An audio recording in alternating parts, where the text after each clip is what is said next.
Are you tired of missing crucial moments in your favorite games because they all happen at once? Today, we're diving deep into ESPN to show you exactly how to become a multi-screen master and catch all the action first. Log into your ESPN account via the ESPN app or on your computer. A key tip is to ensure you have the latest version of the ESPN app installed on your device. This guarantees access to all the newest features and improvements. To start watching, simply select the first game you want to view. Once the stream begins, look for the multicast or multi-screen option, the location of which varies depending on your device. On most devices, you'll find this feature represented by a split screen icon, or within the settings menu of the video player tab, or click to activate the multi-screen mode.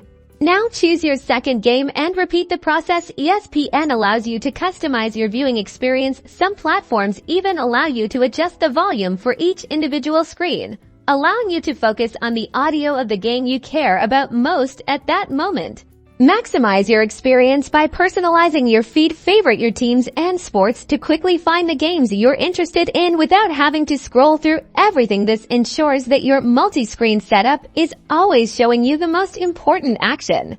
Experiment with different layouts. ESPN offers various split-screen configurations, allowing you to view up to 4 games simultaneously on some devices. Find the layout that best suits your viewing preferences and enjoy all the games in real time. With these simple steps, you'll be maximizing your ESPN subscription and never miss a single nail-biting moment. Happy watching!